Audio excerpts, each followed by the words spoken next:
Hello, my name is Alana and welcome to Artful Teaching, Joyful Learning. I help home educators and teachers teach with confidence, ease, and a splash of creativity so that their kids fall in love with learning. Now, today I want to share with you a beautiful invitation to create, all circling around the idea of leaves, in particular fall leaves. Now, this is a Reggio-Inspired leaf study, but what's beautiful about this invitation is that it incorporates learning across the curriculum. So you'll find learning in math, you'll find learning in literacy, science. So it's truly a multidisciplinary sort of study. So I'm going to take you on a little journey through the experience here. Now, this invitation is equal parts open-ended, so it's very much child-led. We're giving the child a lot of opportunities to explore through their own 100 languages. It's very process art-oriented, but it's also balanced with a bit of teacher-guided or teacher-directed learning. So we are going to be addressing curriculum objectives and expectations, and like I said, we're integrating math and science and literacy. Now, here are the supplies that you'll need for this invitation. So you'll need a pair of scissors, you'll need some glue, as well as a picture, a black and white picture of your child. Now, there are so many magical invitations you can do with these simple black and white photos of your child. This is just printed off on 8.5 by 11 photo or plain copy paper. And then you'll want to have your Joysheet. So this is this fall leaf walk, 5 senses kind of a template that we'll use as we go on a leaf study or a leaf walk. You'll want some liquid tempera or acrylic paints. One of my favorites for acrylics are these basics here, and that's what I'll be using for this invitation. But liquid tempera is just fine. And then you'll want a handful of fall leaves, okay? So this is something that you're going to invite your child to do. So don't go ahead and prepare this first. This is part of the whole process. So the first thing that you're going to want to invite your child to do is to go on an autumn leaf walk. So you can hand them a simple paper bag and just invite them to go on a leaf walk and invite them to notice with their 5 senses, so the sense of sight and sound and smell, and even things that we taste, things that we touch, have them use that template to explore all of the things that they're noticing about fall, okay? And then on their walk, you can invite them to collect those fall leaves. This is what that template looks like. So you can see it's just a simple frame for them to use. There's 5 senses as they go on that fall walk. This is a beautiful time of year to do that. The next thing you're going to want to do once you come back with your collection of fall leaves is you'll want to sort your leaves. Now, instead of telling the children how they're going to sort their leaves, you can open it up and ask them, how might you sort these leaves? And see what kinds of ideas they come up with. So there's so many ways that we can sort, right? In math, we can sort by color, we can sort by texture, we can sort by size, by shape, by type.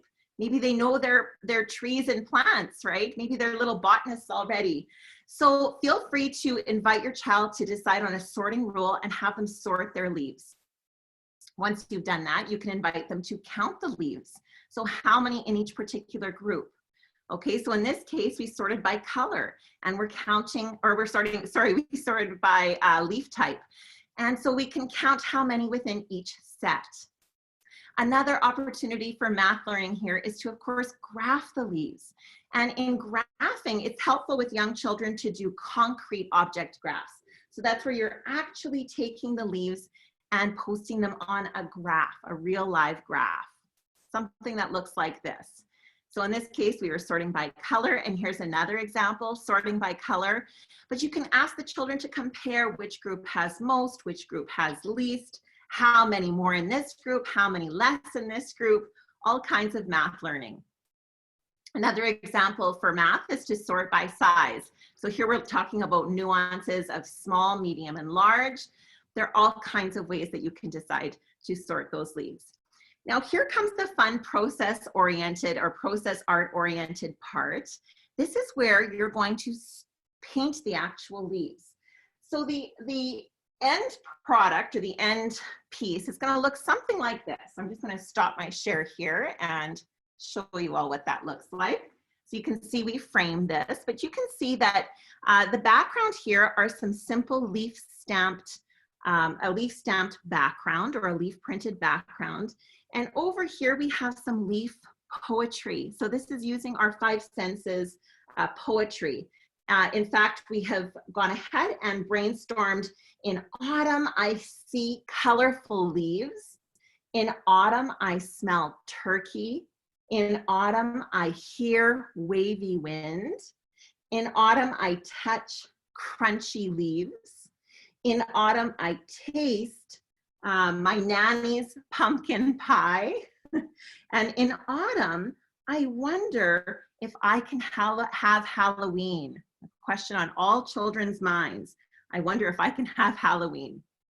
So the process for this simple invitation to create is to grab your leaves, and the bigger the better in this case. So I'm just going to pull this closer so you can all see. Okay.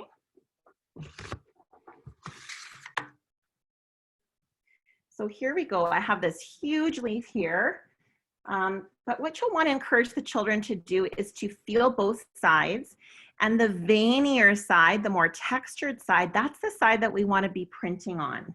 So what you'll do is, inside your little collection of acrylic or temperate liquid paints, you'll just grab your brush and invite your child to simply just add a little bit of paint to the back side of the leaf, to the veiny side. Now, the nice thing about this process art is you really don't even need water. I'm not even going to rinse my brush. I'm just going to add different colors to the back of the leaf here. You'll want to spread it fairly thin. So in this case, less is more. A little dab will do, as we tell the kids. And then you'll just take your big piece of, big sheet of paper and do a print. Now, if you have a little rolling pin, a Play-Doh rolling pin, or some other tool in your collection, go ahead and roll that leaf. And you can do this a few times. Can you see that? We'll do it again. Okay. Ooh, very cool. So then I might try a different leaf, right? I might try another type of leaf. This is another large one, and you can see just how textured that leaf is here. So I'll try a few different other colors this time. So maybe a little bit of purple. Again, less is more. Little dab will do. Once that leaf is covered up with paint on that veiny side, you can go ahead and stamp it. This is a great printmaking technique. It's a great introduction to printmaking. If you don't have a tool like this rolling pin, children can just use their hands. That's totally fine. So there's one, and here's the other. Okay.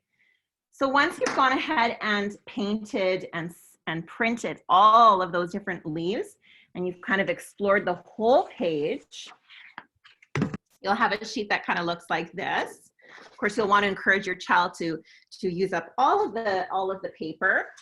And what you'll do then is you'll invite your child to cut out that picture that you had taken of themselves. I like to take pictures of the children looking up, but anything is fine, just a plain old picture, and sort of post that in the corner like so.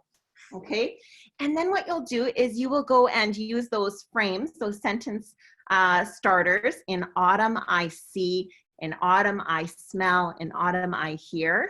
And you'll just invite your child to then go ahead and paste those onto that background. So again, this is the final product, right? And you can see that it's a really lovely ode to fall, ode to autumn. And children are exploring their senses. So there's the science piece. We're doing some sort of poetry writing here. We're using some juicy describing words. And we've got all of that lovely process art and Reggio-Inspired study here. So let me just share my screen once again.